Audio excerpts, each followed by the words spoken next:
This is the 6 Sports Desk. It's not always easy to go play on the road. Everyone knows that. But when we're talking about Big Ten basketball, road games are a lot harder than they may seem. Michigan State men's basketball team is 4-1 on the road against Big Ten opponents. But they surely didn't look like it against Rutgers this afternoon.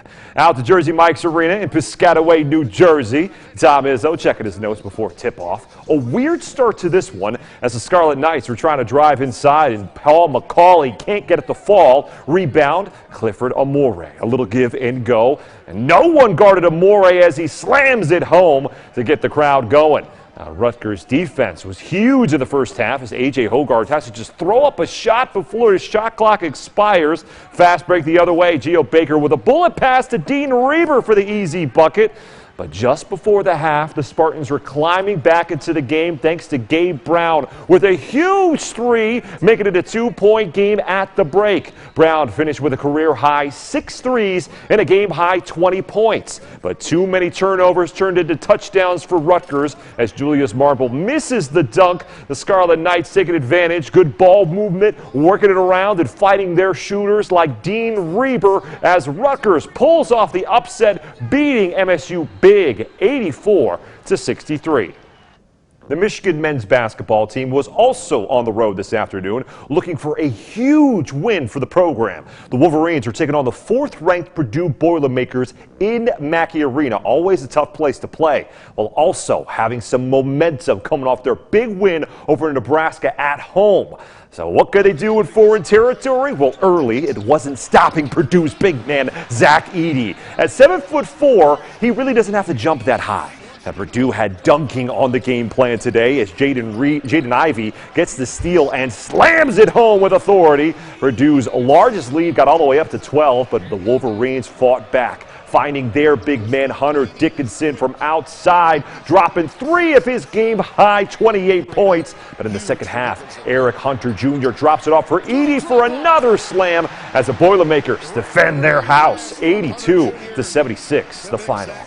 In women's hoops, the Michigan State has been getting some big conference wins over the last couple of weeks. They've won 4 out of their last 5 conference games and are finding their way through one of their toughest seasons in program history.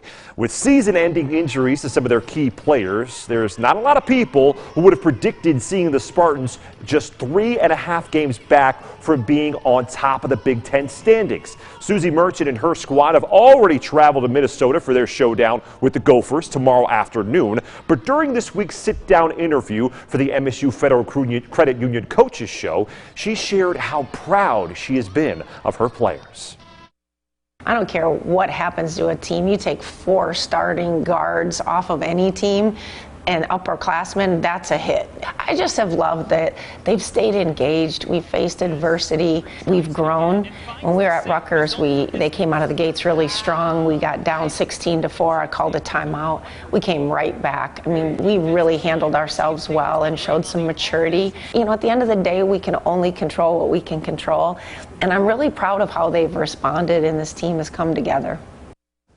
Believe it or not, opening day is just around the corner for Michigan State's baseball team. In just 13 days, the Spartans begin their year at UNLV. So with the season on the horizon, MSU held its 16th annual First Pitch Dinner tonight.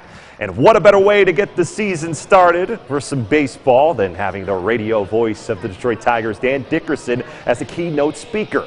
After not having this event last year due to COVID, the Spartans welcomed the fans back with a meet and greet as well as a silent auction that included a Kirk Gibson MSU jersey.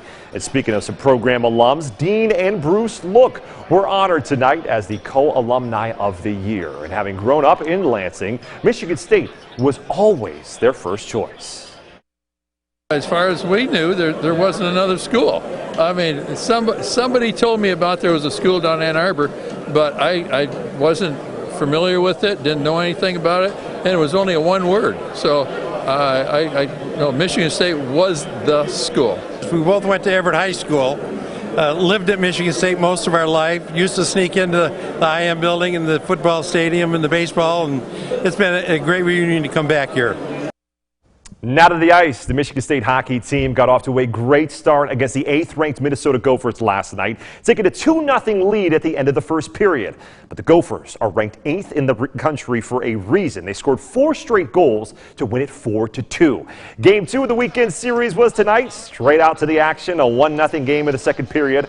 The Spartans were pouncing on loose pucks as Jesse Tucker sends one in from right in front of the net to tie the game up at 1 goal apiece. But in the third period, Minnesota's Sammy Walker scored 2 goals in less than 90 seconds as the Gophers get the season sweep of the Spartans 3-1 the final. The Spartans are going to take on Michigan next weekend for the Duel in the D at Little Caesars Arena down in Detroit. We'll be right back with a final look at your forecast, so stay with us. This is 6 News Now, here for you 24 hours a day, online at WLNS.com. The Michigan Supreme Court denies a motion from black lawmakers who were